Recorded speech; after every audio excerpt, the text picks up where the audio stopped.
살아계신 아버지 하나님, 십자가의 보혈로 구원받은 저희가 주님 앞에 나왔습니다. 우리의 대제사장이신 주님께서 우리를 불러주시고 우리를 기다리시오니 주님, 이 아침에 나온 한 사람 한 사람이 다 주님을 만나게 하여 주시옵소서.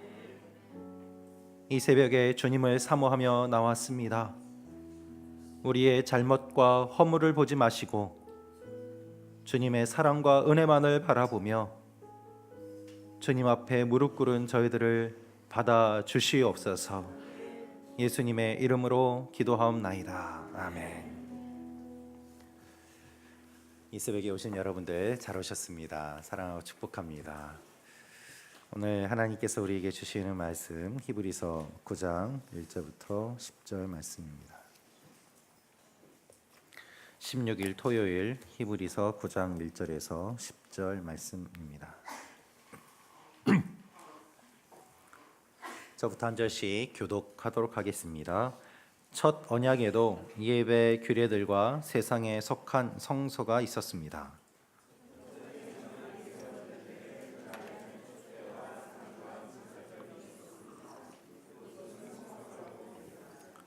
그리고 두 번째 휘장 뒤에는 지성소라고 불리는 장막이 있습니다. 이곳에는 금으로 만든 분향 제단과 전부를 금으로 입힌 언약궤가 놓여 있습니다. 이 언약궤 안에는 만나를 담은 금 항아리와 아론의 싹 난 지팡이와 언약의 돌판들이 있습니다. 그리고 그 위에는 속죄의 자리를 덮고 있는 영광의 그룹들이 있는데 이것들에 대해 지금 자세히 말할 수는 없습니다. 제사장들은 항상 첫 번째 장막으로 들어가 제사를 행합니다. 그러나 두 번째 장막 안에는 대제사장이 1년에 단 한 번 들어가는데 피가 없이는 절대로 들어가지 못합니다. 이 피는 그 자신을 위하고 또한 백성이 알지 못하고 지은 죄를 위한 것입니다. 이것을 통해 성령께서는 첫 번째 장막이 서 있는 동안에는 지성소로 들어가는 길이 아직 열리지 않은 사실을 보여주십니다. 이 장막은 현 세대를 위한 비유입니다. 이에 따라 드려진 예물과 제물은 제사하는 사람의 양심을 온전케 할 수 없습니다. 그것들은 먹고 마시는 것과 여러 가지 씻는 의식들과 관련된 것들로서 단지 개혁의 때까지 부과된 육체를 위한 규례들에 지나지 않습니다. 아멘. 오늘의 말씀 요약도 같이 읽겠습니다. 시작. 첫 언약에도 예배 규례와 성소가 있습니다. 대제사장들은 첫 장막에 들어가 섬기고 둘째 장막인 지성소에는 대제사장이 1년에 한 번 들어가 피로 속죄제를 드립니다. 첫 장막이 서 있을 동안에는 성소에 들어가는 길이 나타나지 않은 것입니다. 예물과 제사는 양심을 온전하게 할 수 없습니다. 아멘. 오늘 말씀은 구약에 기록된 성전과 또 그 모습을 통하여 예수님이 이루신 일이 어떠한지를 우리에게 자세하게 알려주고 있습니다. 오늘 1절 말씀 다시 한번 읽도록 하겠습니다. 시작. 첫 언약에도 예배 규례들과 세상에 속한 성소가 있었습니다. 네, 오늘 말씀을 통해서 여러 가지 묵상이 가능한데 그 중에 첫 번째로 묵상할 수 있는 것은 첫 언약에도 성소가 있었습니다라는 것입니다. 첫 언약에도 성소가 있었습니다. 하나님이 이스라엘에게 언약을 주셨습니다. 그 언약에 성소에 관련된 내용들이 기록되어 있습니다. 이렇게 만들어라 라고 하나님이 구체적으로 알려주신 내용들입니다. 하나님이 이스라엘에게 예배를 드릴 수 있는 방법에 대해 알려주셨습니다. 그리고 성소의 규정을 알려주시고 성소의 그 크기를 어떻게 할 것인지, 그 안에 어떤 것을 넣어야 되는지, 그 물건들은 어떻게 만드는지에 대해서 구체적으로 말씀해 주셨습니다. 그리고 어떻게 제사를 드려야 되는지 모두 다 하나님께서 정해 주셨습니다. 그것이 첫 언약이라는 의미입니다. 첫 언약. 그렇다면 하나님께서 이스라엘에게 왜 이 첫 언약을 주셨을까요? 왜 이와 같은 여러 가지 규정과 또 의식들이 필요했던 것일까요? 그것은 이스라엘이 노예였다는 것을 보면 알 수 있습니다. 여러분, 노예는 주인의 말만 들으면 됩니다. 본인의 의지가 사라지고 또한 스스로 생각하지 않으려고 합니다.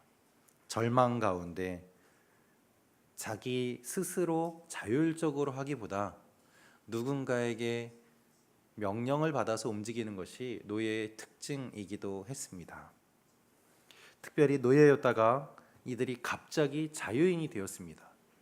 그러니 주인이 바뀌고 그리고 노예였다가 해방이 되니까 이들이 어떻게 해야 될지 모르는 가운데 처하게 되었습니다. 그때에 하나님께서 하나님의 백성답게 살아야 된다라고 새로운 규율을 주신 것입니다.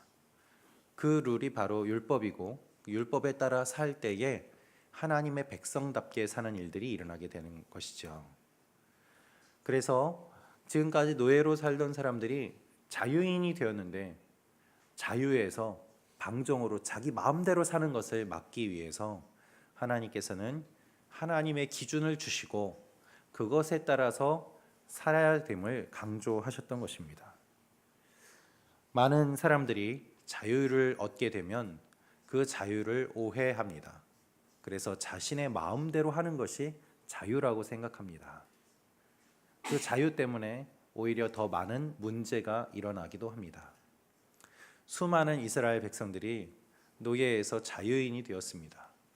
이들이 앞으로 어떻게 살아야 되는가? 하나님은 그것을 율법을 통해서 주셨고 특별히 하나님의 백성으로 어떻게 살아야 되는가를 알려주시기 위해서 제사에 관한 여러 가지 것들을 가르쳐 주셨습니다.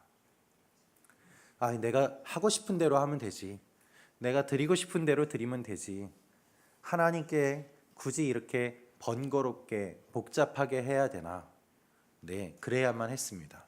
왜냐하면 그것이 훈련의 과정이었고 또한 하나님의 백성으로 성장하는 데 필요한 부분이었기 때문입니다. 하나님은 이스라엘에게 율법을 주셨습니다. 그리고 하나님께 제사 드리기 위한 성전과 성전 안에 있는 여러 가지 물건들에 대해서 제사를 어떻게 드려야 되는지에 대해서 가르쳐 주셨습니다. 여러분, 이스라엘이 자기 마음대로 하나님을 섬기는 것이 아니에요. 하나님은 그런 분이 아니십니다. 하나님이 정해 주신 대로 해야 돼요. 그것이 율법이고 또 성전과 성막을 지은 이유였습니다. 이것은 몇 가지 의미가 있습니다. 하나님이 허락해 주시지 않으면 하나님께로 나아갈 수 없다는 것입니다. 하나님이 정해 주신 방법이 있다는 것은 하나님께로 나아갈 수 있는 길을 하나님이 열어주셨다는 거예요.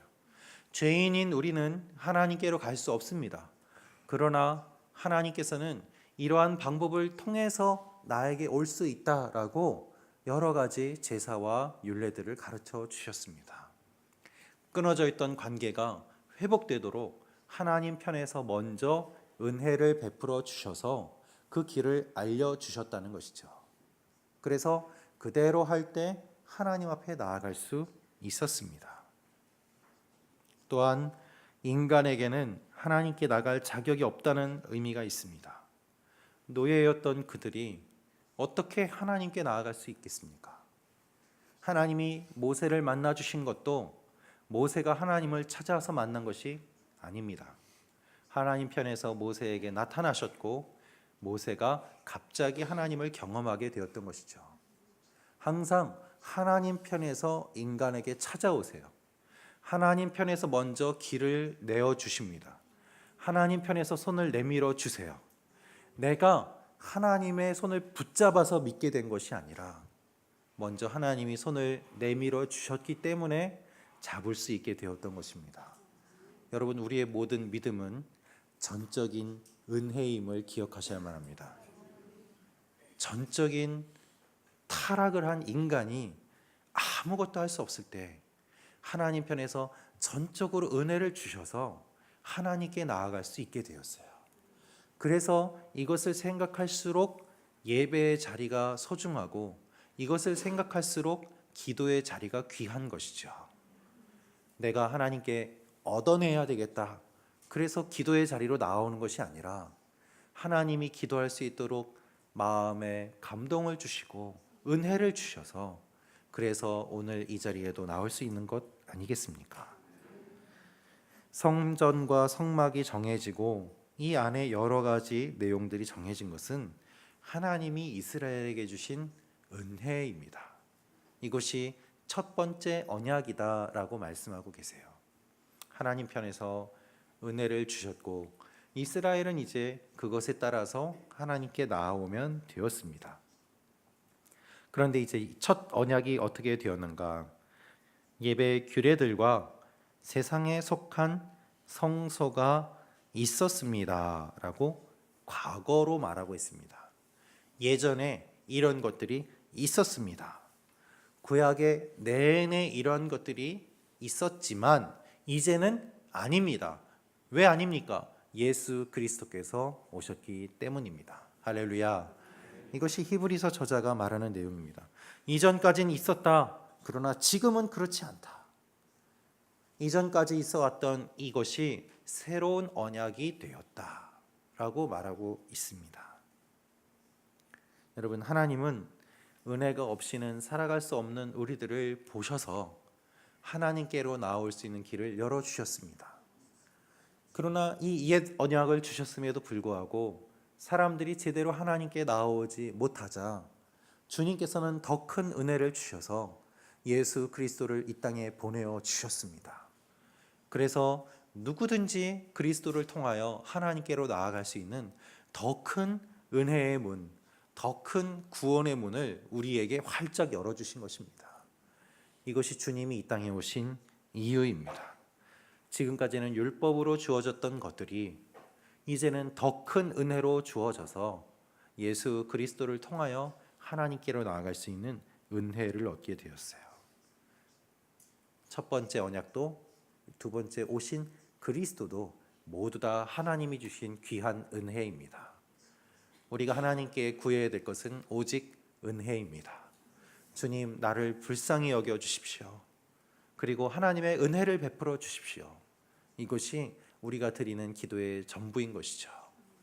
내가 하나님께 무엇인가를 요구할 그러한 권리가 있습니까? 없습니다. 하나님이 여러분에게 기도 응답해 주셔야 되는 이유가 어디 있습니까? 그런 의무가 어디 있습니까? 여러분을 고치시고 여러분을 잘 살게 하고 여러분에게 복 주셔야 될 그런 의무가 하나님께 어디 있습니까? 없습니다. 우리는 그것을 받을 자격도 없습니다. 그렇기 때문에 하나님, 나를 불쌍히 여겨 주십시오 라고 부스럭이라도 줬사오니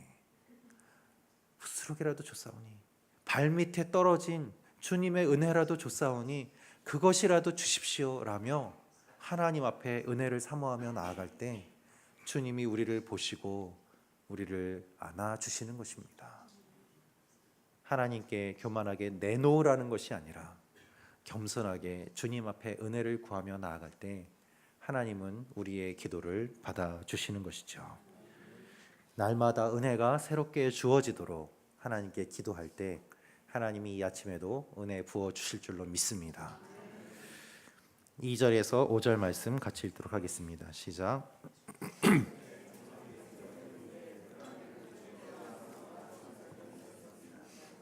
이곳은 성소라고 불립니다.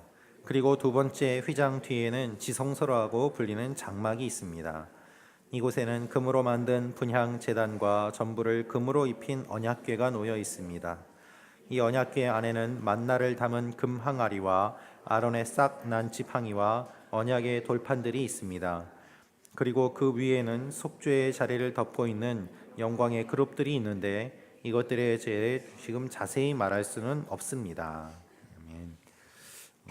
두 번째로 우리가 묵상할 수 있는 것은 죄를 씻기 위한 단계가 있습니다 라는 것입니다. 죄를 씻기 위한 단계가 있습니다. 히브리서는 유대인들에게 무엇이 있었는지를 설명합니다. 지금 유대인들에게는 성전이 없습니다. 물론 헤롯이 만든 성전이 있지만 그것은 종교적인 의미라기보다는 어떤 의미에선 정치적으로 유대인들의 마음을 달래기 위해서 만든 그러한 성전이었습니다. 하나님의 법과 하나님의 뜻에 맞추어서 지었다기보다 헤롯이 자신의 정권을 위해서 사람들을 종교적으로 안정시키기 위해 만든 화려한 건물에 불과했던 것을 주님은 보고 계셨습니다. 그래서 그 성전을 짓고 새로운 성전을 지을 것이라고 예수님이 직접 말씀하셨던 것이죠. 헤롯의 성전은 화려했습니다. 그러나 그것은 영적인 의미가 아니었습니다.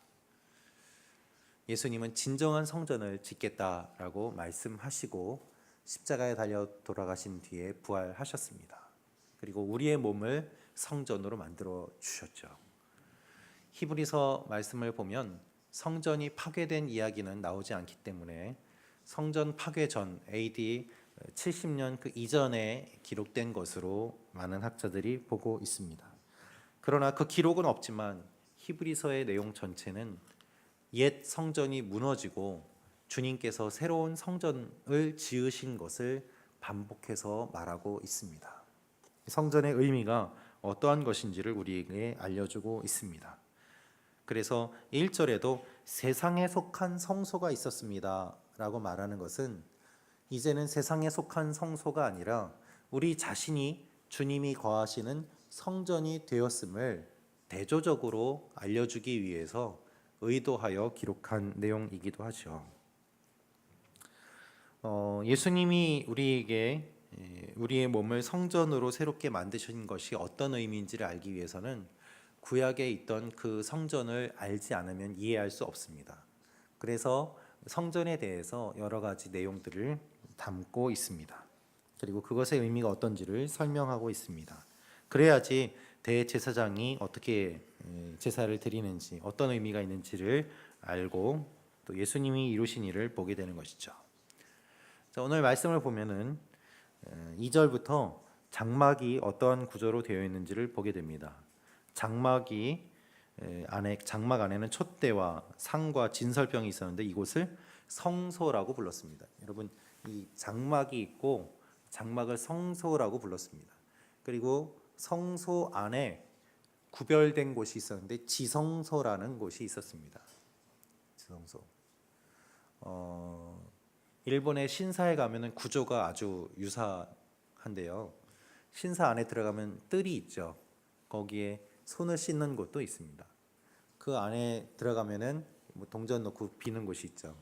그 안쪽이 성소고 그 더 안에 들어가면 또 다른 곳이 또 있어요. 거기는 아무나 못 들어가는 곳이 있습니다. 거기를 이제 지성소처럼 구조가 아주 비슷하게 되어 있습니다. 뜰이 있고 들어갈 수 있는 곳이 있고 아무나 못 들어가는 곳이 있죠. 성경에 기록되어 있는 내용이 그와 같습니다. 지금 성소가 있고 지성소가 있습니다. 성소 안에는 어떤 것이 있는지, 지성소 안에는 어떤 것이 있는지 그것을 기록하고 있습니다. 성소하고 지성소하고 사이에는 이 휘장이 있습니다. 막이 있습니다. 이 막은 두껍게 만든 막이었습니다. 그래서 아무나 안으로 들어가지 못하게 가려놓고 막아놓은 것이죠. 예수님이 십자가에 달려 돌아가셨을 때에 이 막이 위에서부터 아래로 찢어졌습니다. 아래에서 사람이 잡고 찢은 것이 아니라 위에서부터 두꺼운 천이 찢어지면서 갈라졌어요. 이것은 누구든지 지성소에 들어갈 수 있게 되었다라는 것을 의미하는 사건이었습니다. 지금까지는 두꺼운 막이 막아서 대제사장만 들어갈 수 있었습니다. 그것도 1년에 한 번 들어갈 수 있었습니다. 그러나 예수님이 십자가에 달려 돌아가실 때 그것이 찢어짐으로 말미암아 모든 사람들이 주님을 통하여 하나님께로 나아갈 수 있는 길이 열렸음을 주님께서 직접 그 사건을 통해서 보여주셨습니다. 여러분, 성소가 있고 지성소가 있는데 그 안에 들어가는 사람은 제한이 되어 있고 따라서 그 안에 무엇이 있는지 본 사람도 많지 않았습니다. 당연하지 않겠습니까? 그래서 성경은 그 안에 무엇이 있는지를 기록하고 있습니다.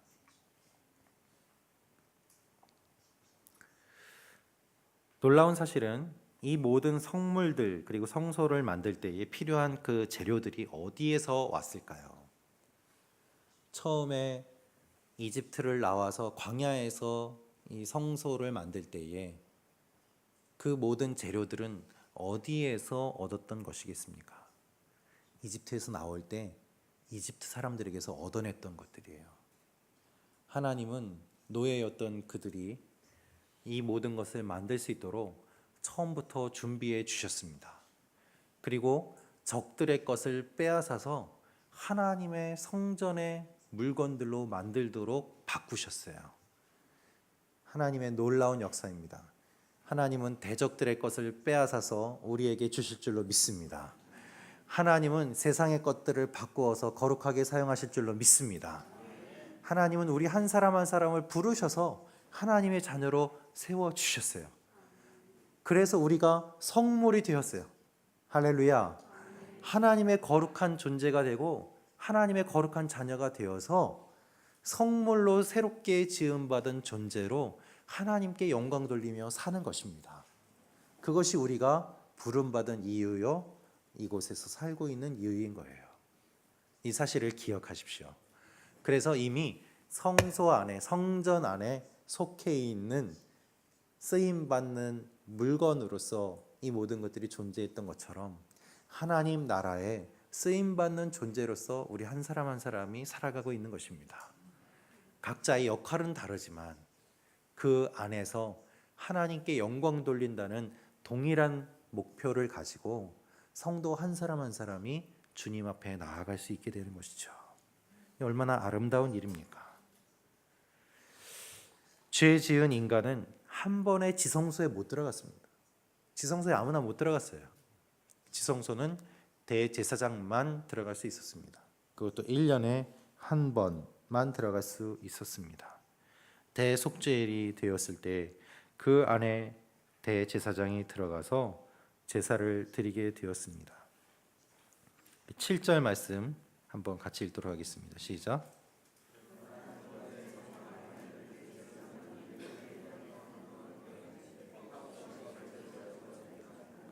이 피는 그 자신을 위하고 또한 백성이 알지 못하고 지은 죄를 위한 것입니다.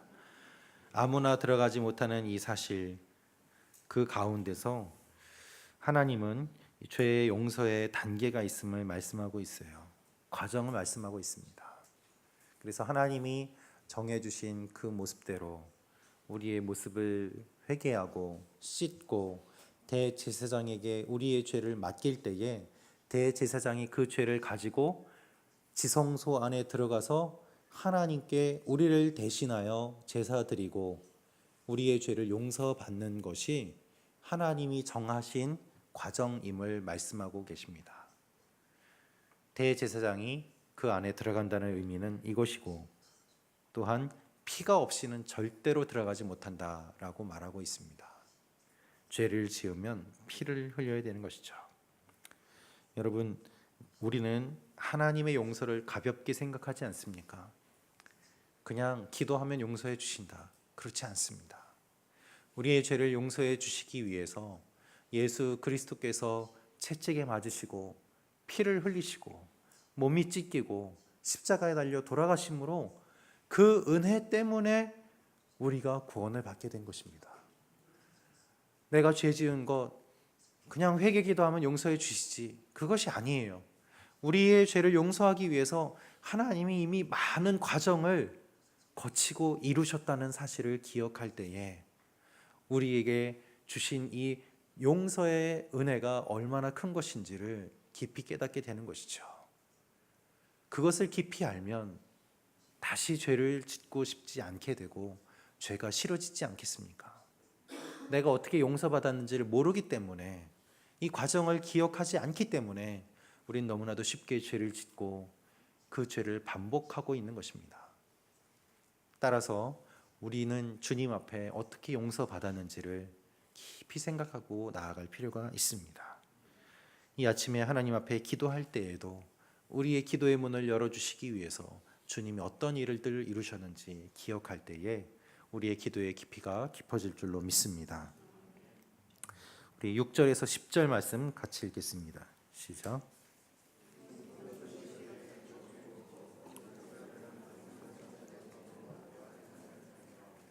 그러나 두 번째 장막 안에는 대제사장만이 1년에 단 한 번 들어가는데 피가 없이는 절대로 들어가지 못합니다. 이 피는 그 자신을 위하고 또한 백성이 알지 못하고 지은 죄를 위한 것입니다. 이것을 통해 성령께서는 첫 번째 장막이 서 있는 동안에는 지성소로 들어가는 길이 아직 열리지 않은 사실을 보여주십니다. 이 장막은 현 세대를 위한 비유입니다. 이에 따라 드려진 예물과 제물은 제사하는 사람의 양심을 온전케 할 수 없습니다.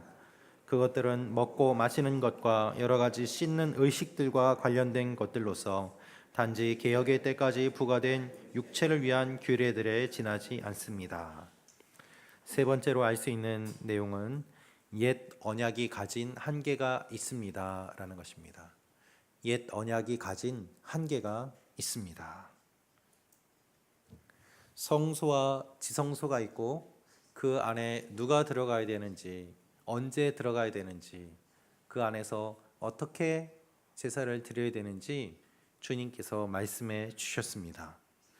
제사장들은 항상 첫 번째까지 들어가서 제사를 드렸습니다. 그것이 일반적인 제사였습니다. 그러나 지성소 안까지 들어오는 것은 1년에 한 번 대제사장만 가능한 일이었습니다. 그런데 여러분, 그때의 대제사장이 거룩하지 않으면, 잘못된 예배를 드리면 지성소 안에서 죽었습니다. 제사 드리다가 대제사장이 쓰러져서 죽었어요. 그러면 그 죽은 시체를 꺼내지 못하지 않습니까? 들어갈 때 발에 끈을 묶어서 가끔 확인해 봅니다. 살아있는지. 그리고 죽었으면 그걸 끌어당겨서, 지성소 안에는 사람이 못 들어가니까 끌어당겨서 그 시신을 꺼내는 일도 있었습니다. 그만큼 하나님 앞에 선다는 것은 죽음을 각오하는 것이었고 무서운 일이었고, 죄인으로 설 때에 죽음을 당하고 그 죄를 씻음 받았을 때 살아난다는 것을 보여주는 일이 대제사장이 제사를 드린다라는 의미였습니다. 지금까지는 많은 동물들이 피를 흘렸습니다. 그래서 피를 가지고서 대제사장이 들어갔는데, 동물들은 인간을 대신해서 죽었을 뿐이지 인간이 아니에요.